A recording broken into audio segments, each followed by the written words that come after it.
Hey, We're doing a terrible we're job doing at a this. terrible job today. If this comes out, we'll be very surprised.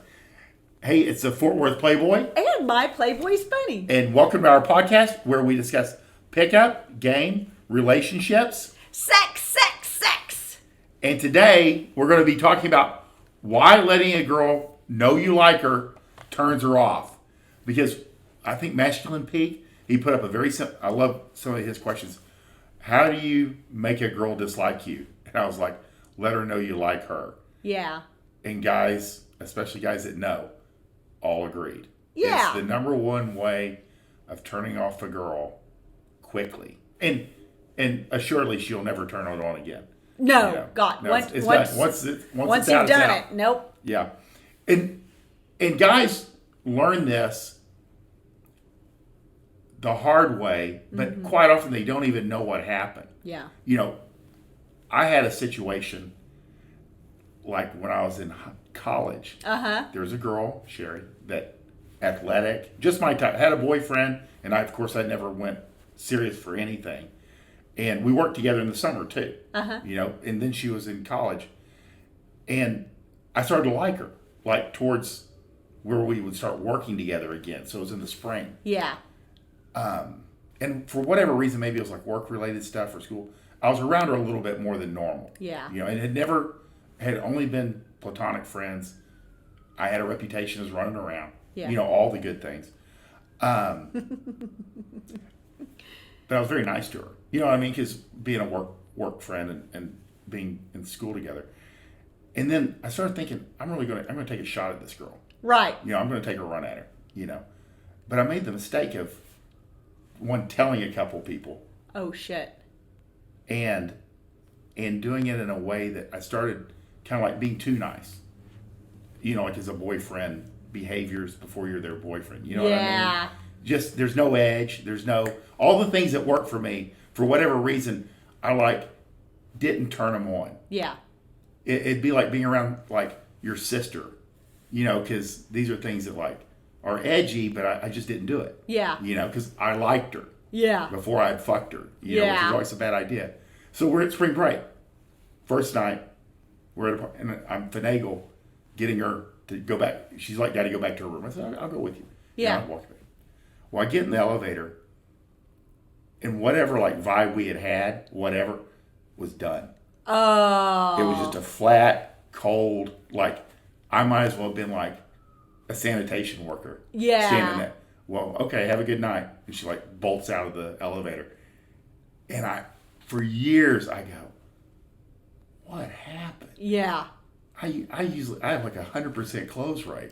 You know what I mean? I mean, I went on that whole week like just out of control. And I would have done it anyway. Yeah. But I remember fumbling this girl. And it was because I didn't do anything that I normally do. Right. Which is not talk about it. Yeah. Feel it out quietly. Yeah. Just get around her. Yeah. Have fun. Yeah. Make fun of them. Yeah. And then pull back. And then they chase. Well, know? you started liking her. So Yeah. you started being cautious about what you said. Yeah. You started being nicer than you normally would have been, like And I in a think kind way. And I think somebody had leaked it too. Well, sure. You You know. started talking about it Such to other a people. dumb idea. That's funny. So it was years before I realized what had happened. Right. You know what I mean? Because you don't know. You just know this one girl you fumbled. Yeah. But it stuck in my mind because I'd known her for so long. But that's the bottom line is there are some reasons that when a girl knows you like her, she's going to immediately shut down. Those legs cross, pussy dries up, Yeah. arms folded across the chest, and you just become like, you're a lamp. You know, you're a piece of furniture as far as she's concerned. And number one is because you're no longer a mystery. Right. Girls like to not know. We always tell y'all, you know, girls, what do you do for a living? Guess. I'm a pimp. Yeah. You know, I'm an arms dealer. I mean, just, you never give a Goofy straight stuff. answer. I'm a Top Gun instructor. Exactly. You know, I'm an MMA fighter. And you're like a middle-class white guy, you know, with perfect teeth, nose, and ears. And they look at you, and they're not quite sure. But it turns them, because their gears start running. They're like, Yeah. this guy's really full of shit. Yeah, You know? yeah, it's And true. So having some mystery, and it's a big deal. And I think it's one of the first things that guys kind of like realize is stop talking about yourself and stop conveying that you have any interest in her. Right. You know, and I kind of did this on first and sometimes second dates, where I didn't really give them any tells. You know, as far as did I find them attractive? There's no compliments. You just stay very neutral. Yeah. Because basically you're qualifying, and Yeah. girls want to qualify themselves. So a lot of it is just not giving a lot of feedback. And that sets you apart because they're used so to guys you're fawning so all hot. over them. Oh God, you're beautiful. How did I usually date I'm so sixes, glad you but you're a came. 10. Yeah, you're so pretty, and you can see that on social media when Oh my Lanta. these wildebeests get 100 comments about how hot they are, and you're like, what is going on? It's like an alternate reality. It is. But that's the deal. Number one is you got to remain a mystery. Keep your information or your feelings or both to yourself. Mm-hmm. You know, I wouldn't even tell mutual friends. Let them figure it out on their own. Two, you have to lead. Mm-hmm. You have to reach them. You have to ask them out. You have to set up the day. You have to lead, but they should be chasing. You have to lead up to the, would you say up to the point especially that they chase? Exactly. Because we've talked about like getting them to the point where they're locked in on your cock. Yeah. And that could be a week or two Yeah. from the first time you message them on an app or whatnot, Yeah. or meet them in however you meet them, to the time that you're 3 or 4 fuck dates in, then they'll start to locking chasing. them in. And again, you may even be having sex with them. I mean, girls are totally used to guys. They'll say this about a guy they've been banging for a week or two. I don't even know if he likes me. Well, because he ignores her whenever Exactly. whenever he's not in her vicinity. But you think it's abusive, but it's girls love that shit. They won't admit to it. They won't ask for it, but they love. It's good for their brain, their emotions. They get to think about it.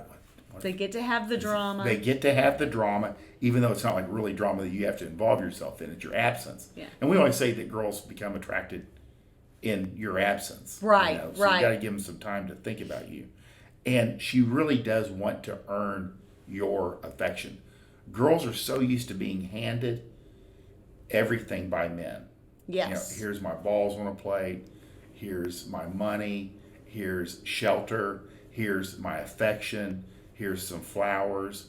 You know, and when you don't give that, it sets you apart. Yeah. You know, if you keep everything to yourself, being kind of a selfish, self-centered, and aloof individual as you are, and indifferent, she will find that interesting. Arousing, yes. Arousing. And what else? So those are the 3 main points of why women do not want to know you like them. And I would say yes. And I think a lot of what you're talking about is on the front end especially. That's what I'm but talking then about. as you know a person more, Let's say pre-sex or post-sex. that's a good way to put. But well, pre-lock-in yeah. and post-lock-in. But as you're more established post-lock-in, you know, she still wants to earn your affections. Exactly. She still wants there to be mystery. She wants you to lead and she wants to chase. All of these things still apply. And guys are notorious for Fucking it up. As soon as they start fucking, they start hanging on her. Yeah. They call her constantly. They're all up her ass. Yeah. And it's every girl's nightmare. It is. So that's where I was going with that, is once she still wants indicators of your interest, because she doesn't want to be dating a guy for 2 or 3 years, or she doesn't want to be married to a guy that she genuinely doesn't really think likes her. And girls will do it. Make no mistake. But she will also always be looking for the exit if she really just doesn't know if you like her. And a lot of guys don't like women. Yeah, They that's need very one. true. They need one for laundry and kids. And food. And they don't really like them. But so you still need to be giving indicators of interest, but sparingly, enough to keep Measured. her hooked and enjoying your company and enjoying your presence and keeping her around and not entertaining the orbiters or entertaining other men. And that's where the golden ratio comes in, which I don't hear as much about lately. It'll come back around. But it's essentially 2 2 to 3. So for every 3 of her expressions of love or attachment, affection, you give 2. And really, I think that's pretty high. Perfect. No, I would say that's pretty high because that kind of goes, it's almost equal. Yeah, it's equal enough that it's kind of, I think it's more like 1 to 4. Less is more. Yeah, it really is. Like, tell her she loves you 4 times. Let her, buy you gifts or trinkets or snacks or whatever that she, do things that she knows that you'll enjoy or benefit from. And then, you reciprocate with, you write her a card, a handwritten card with a pen that goes out in the middle of it, and then you get a new pen and it's a different color, and that's pretty specific. But, or you pick up a bag of candy. Like, I'm not talking about major gifts or anything like that. I'm talking about the day-to-day kind of just little indicators of interest that keep girls on the hook while still keeping that mystery alive. Exactly. She wants to chase you. She wants to do more for you than you do for her. All of these things keep her excited and attached to your cock. It turns her on more. Yeah. And we always say in game, less is more. Yeah. For a man, less texting, less FaceTime, less gifts, less affection. Because if you're holding back a little bit, you're probably hitting it just right. Yeah. I think that's how it works out. Because like a lot of guys are affectionate. They do want to reach out. But if you hold back a little bit, it'll actually be just the right amount. Well, and the flip side is the way that girls do girl talk, when we're all together, the girls who have boyfriends or husbands or whatever that don't hold back their pourings out of affection, it truly is. It's like wearing a cheap suit. She'll say things like, he's just always hanging on me. He's always calling me. I can never just get away and I feel like I don't ever have any time for myself. It's like, I just want to tell him, get off of me. And they will say this. And they'll mean it. And they will mean it. And they will be recoiling as they describe it.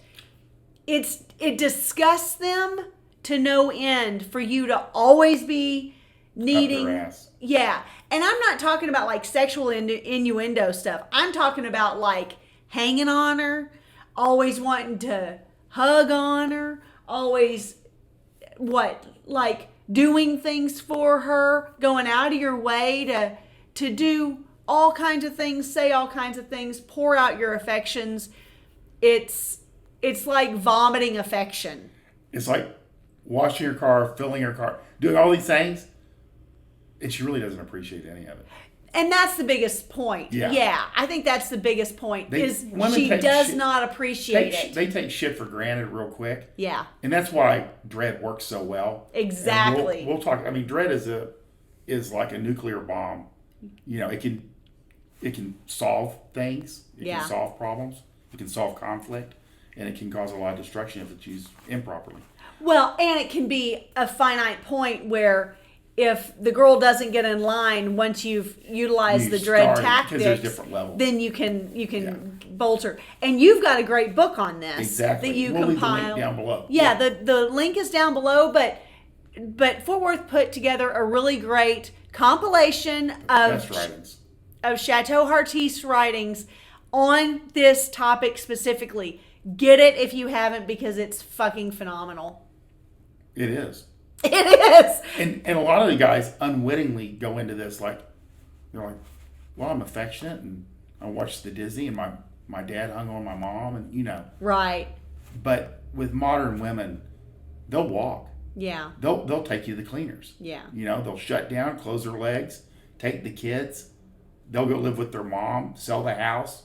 And they'll be disgusted by you for the rest of their lives. Yeah. The nicer you are, the more hateful they'll be. They cannot stop. It's true. Yeah. Yeah. Comparing ourselves to generations before really doesn't work because what worked for them We just don't have the same tool set, and we're not playing by the same rules. But hopefully you never get to the point where you have to use dread or, a full set of it. If you do this right. Right, exactly. It'll put the frame on you in the relationship that you're the leader. She's chasing you. She always wants a little bit more. Yeah. And you are politely not giving it, to a certain extent. To a certain extent. And like what I say, reward her with sex. Yes. And that way everybody wins. Reward her with the gift of your cock. That's right. I love it. You have anything to add? No, I think this was solid. Good job, baby. If you guys like this podcast, click like, comment below if you have something to relate. Yeah. And please subscribe. We'd love to let you know when our next video will come out, which will probably be tomorrow. Because we know us. Yeah. Thanks so much. Bye.